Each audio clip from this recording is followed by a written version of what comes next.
What happens when you take two sides with the same win-loss record, give them the collective tactical awareness of a goldfish, and throw them into what can only be described as organized chaos?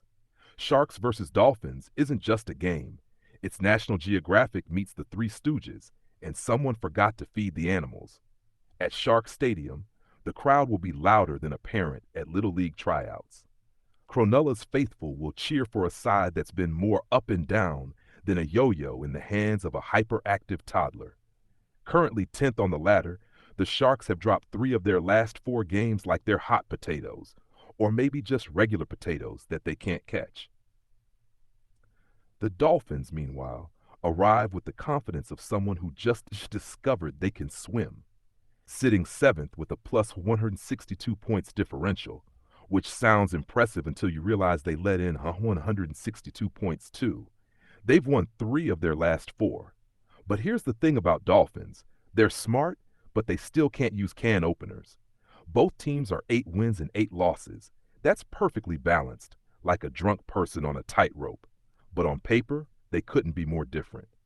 Sharks play like they're permanently hangry, with the tactical subtlety of a sledgehammer and the defensive structure of a house of cards in a hurricane. Dolphins, speed demons who run around like they've just discovered legs, with forward muscle that's probably compensating for something. So what's at stake? Pride, ladder position, and the right to claim they're the better sea creature. The winner jumps into the top 8 with finals within reach. The loser? Well, they get to explain to their partners why they're grumpy for the next week. Let's break down where this aquatic circus could be won. Top 1. Middle mayhem. Rudolph versus Gilbert.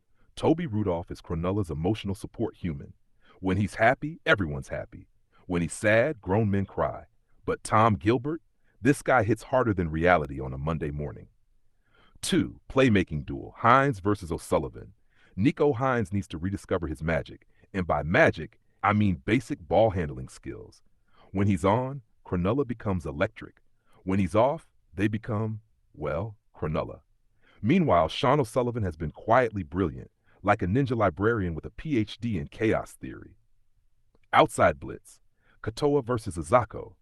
It's a foot race between 2 guys who run like they're being chased by angry mothers-in-law. Shion Katoa has game-breaking speed but the finishing ability of a participation trophy. Jermaine Azako scores tries like he's collecting Pokemon cards. Gotta catch 'em all. The Sharks' recent form? Bumpier than a discount airline flight. A devastating collapse versus Broncos. They led, then remembered they were Cronulla. A frustrating loss to Panthers.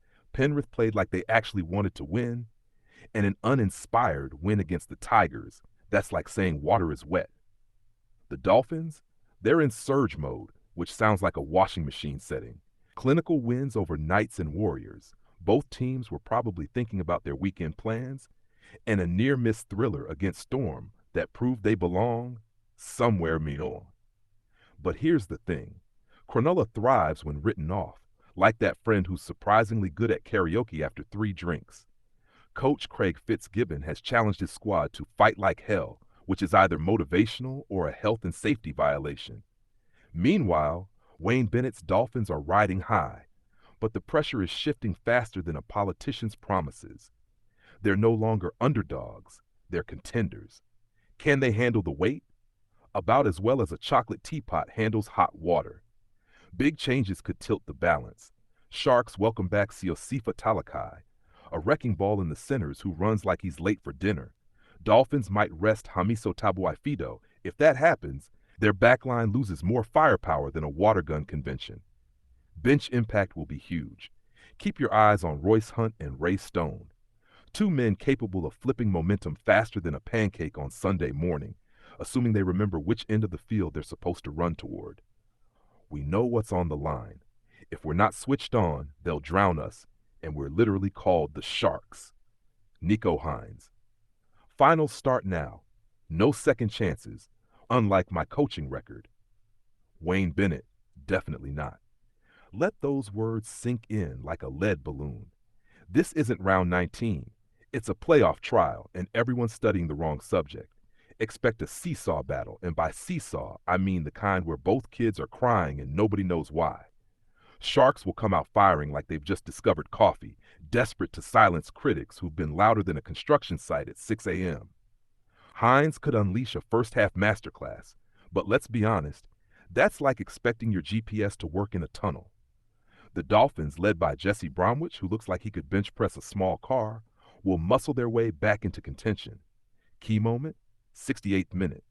We see a controversial bunker decision. Dolphins denied a try by millimeters, or as the video ref calls it, Tuesday. The crowd erupts like a volcano filled with disappointed parents.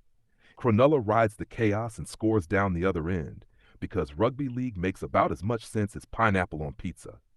Cliffhanger ending? Absolutely. Hines nails a sideline conversion in the dying seconds, and somewhere a statistician weeps because it wasn't supposed to happen.